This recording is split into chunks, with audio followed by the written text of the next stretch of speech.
Hey everyone, and welcome back to section 9.5. Let's just pick up right where we left off. We had just built the Lotka-Volterra equations. We built a predator-prey model, but we hadn't looked at any examples yet. So here's our first example.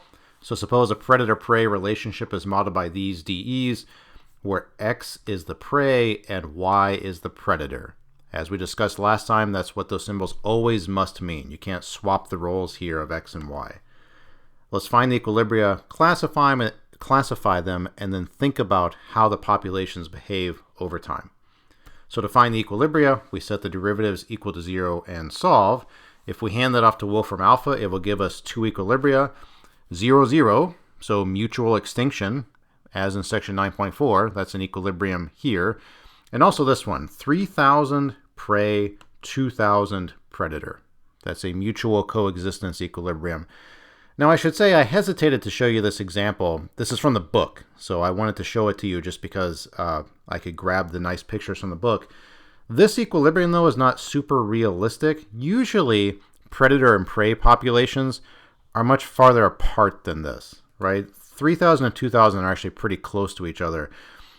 Usually you'd see more like 3000 and maybe like 300, 3500. So just bear that in mind. This equilibrium is sort of not super realistic because 3000 is too close to 2000 probably, but let's just grab it for now and just treat it purely mathematically. So once you have the equilibria, if you want to classify them, you build the Jacobian. There it is. I'm skipping some details here because we've done this many times before now, right? So if you want to know how the system behaves near the equilibrium 3, 2, you plug x equals 3, y equals 2 in here, and I claim you get this linear system here. If you hand this matrix off to Wolfram again, you will get these eigenvalues. These are purely imaginary eigenvalues, right? They are complex with zero real part. 0 plus or minus I blah, right? That's what we got here. So if you consult your table from section 9.1, that means that 3, 2 is a stable center. So things sort of fall into stable orbit around it. And if you trace through the math for 0, 0, you will get that mutual extinction is unstable. It's an unstable saddle. Let me show you the slope field for the system just to see what it looks like. This is the slope field for that system. Here's 3, 2 right there, right in the middle of this eye of the storm here, right? And notice the stable centerness of this picture. This is a stable center. If I knock you off of 3, 2, so I knock you right here, you will fall into like an elliptical orbit around that point. So you neither get sucked back to the equilibrium, nor do you get shot off to infinity, like in, say, a spiral might, or something like that, or a saddle. You just fall into a stable orbit. On the other hand, the origin, though, is a saddle. All right, so see the saddle behavior here. The eigenvector lines are the y-axis and x-axis themselves. Right, so you get that sort of carving up there. But at any rate, 0, 0 is unstable. If I knock you off of 0, 0, then you fall into this sort of pattern here. Notice, if I knock you off of 0, 0 up here somewhere, right, so along the y-axis, on the y-axis, x is 0. Now, x is the prey species, right? So on the y-axis, there are some predators present, but no prey. So what happens there? Notice if I follow the arrows, I fall back down to 0, 0. So as with any saddle, there's always one line along which you actually will go back to that central equilibrium point. And in this context here, that line is this vertical line here. Because we assumed that if there are no prey, the predator species will die out. And you're seeing that here, right? This line right here, this is the y-axis, this is the x-axis, right? Y-axis is the predator line. If x equals 0, I flow right down to dying out. However, what if I'm at the origin and I introduce some prey species, right, along the x-axis? So I knock you here, like having 800 prey. Then notice the flow goes this way, all the way to the right. So if you follow the arrows, that would just keep growing exponentially forever. So that's how you can see assumptions 1 and 2 playing out in this picture. Death for the predator and absence of the prey. Growth for the prey and the absence of the predator. When both are present, though, right, you fall into a stable orbit like this. So that's what the slope field looks like. Here's what a phase portrait looks like. So again, this is in the x, y plane. So x-axis for the prey species, y-axis for the predator species. If you follow those arrows, you get these trajectories. Just they're more or less elliptical-like, right? They're obviously not perfect ellipses, but they're elliptical-like.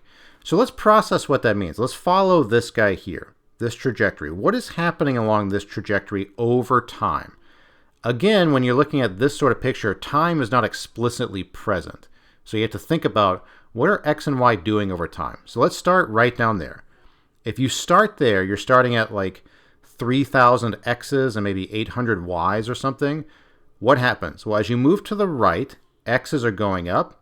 They're going up at a much faster rate than Y's though, right? Y's are increasing, but not very quickly. So now X's are going up, Y's are going up, and then, oh, what happens right here? You turn back to the left. Well, moving left means that X's are now suddenly decreasing. So X is increased to something like 7.5, which is like 7.5 thousand, right? 7,500. And then the X's start decreasing.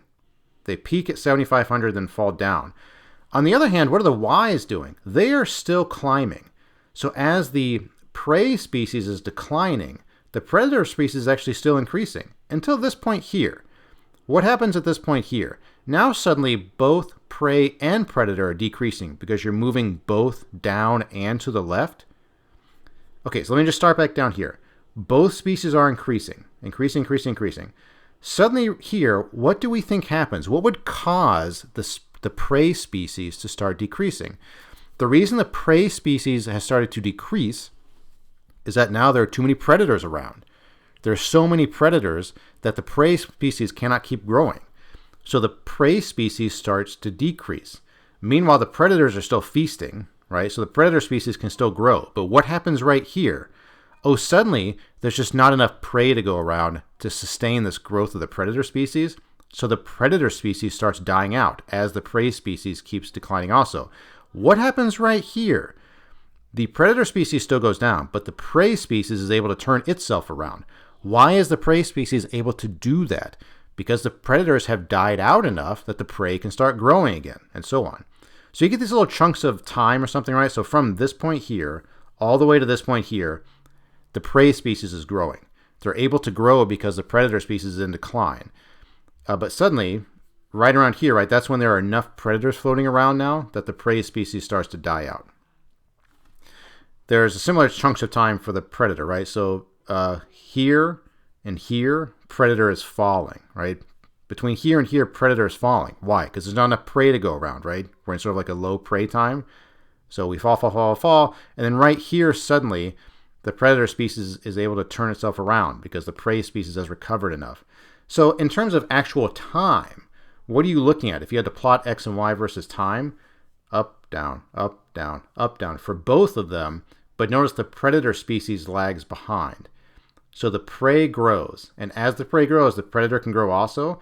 But notice, like, as the prey is declining here, there's still a lot of prey there, right? So the predator species can still keep feasting on the prey that's there and keep growing. But now right here, why does the predator species turn around? Oh, because the prey species has now fallen so far that there's not enough of them left to sustain predator growth. So now predator falls as the prey is falling. But then, right around here, prey is able to turn itself around. Why? Because the predator species has fallen so far. Not that many predators around, so the prey species recovers. And then delayed to that, right, the predator species can recover and so on. So you get both these little sinusoidal graphs where the predator is always sort of like a half step behind the prey. When the prey recovers, the predator can recover, half a step later or whatever. So this is the consequence of having a stable center. The graphs here are just like sine waves. And we should have expected that, right? Because the eigenvalues were purely imaginary. So recall, back in section 9.1, back in chapter 7, when we had purely imaginary eigenvalues, what did our solutions look like? Our solutions had only trig in them, no exponentials at all, no declining or decaying exponentials, no growing exponentials, no exponentials at all, just sines and cosines, and that's what you're seeing here. This is a graph consisting of just sines and cosines with no exponentials, nothing to kill the motion, nothing to explode it out of control. So this is what Lotka-Volterra predicts for a predator-prey interaction like this. Prey just sort of oscillates, predator oscillates, and the predator is half a step behind in reaction to the prey's population falling or rising. So let's conclude this with an exercise. So let's let X represent a population of rabbits, Y represent a population of foxes, measured in hundreds, in a certain forest, whatever. The DEs below model their populations. If initially there are 300 rabbits and 900 foxes, what do you think will happen over time? So pause this video, do the analysis we did on the previous example, and see what you think.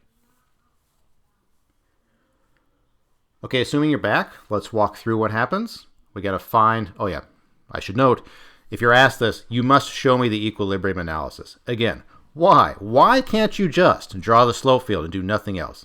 Again, because that kind of thing does not generalize to more than 2 species. So you have to have that technique under your belt if you want to handle any systems bigger than this.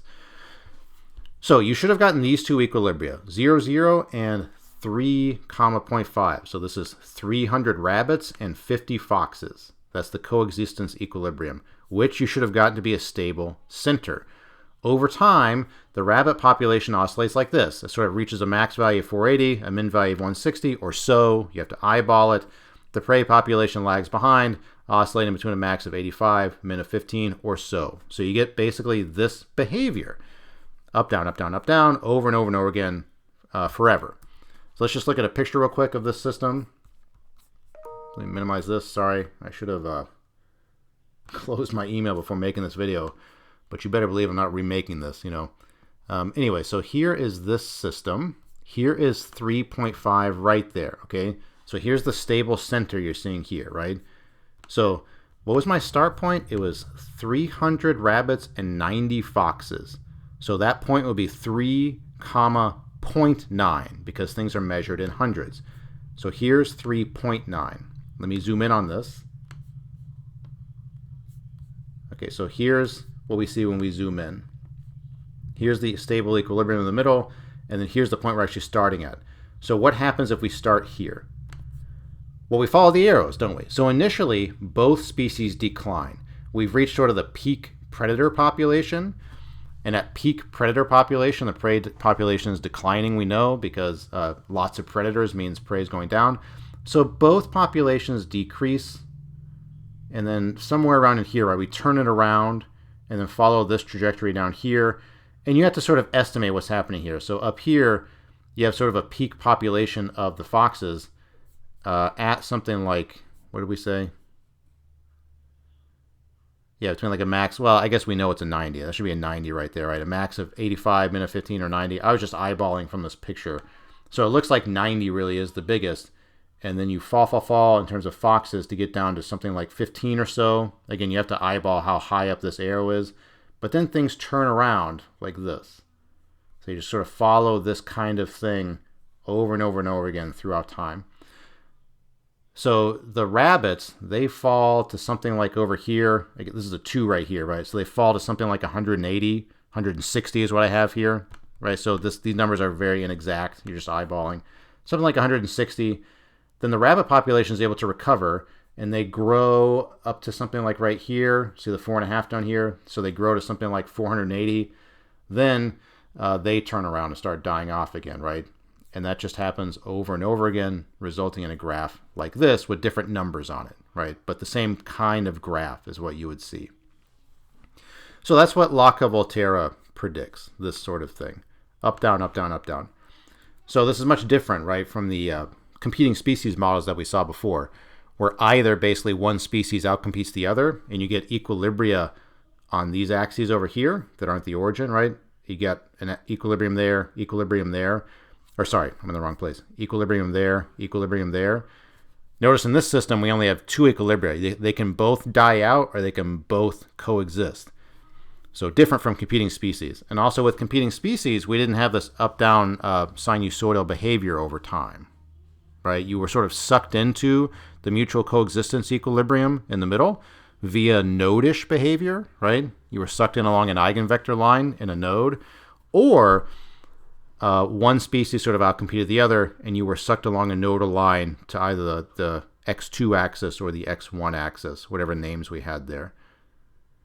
So here at the end of this chapter, we have nice little models to describe the behavior of competing species, 2 of them, or one prey species being preyed on by one predator species.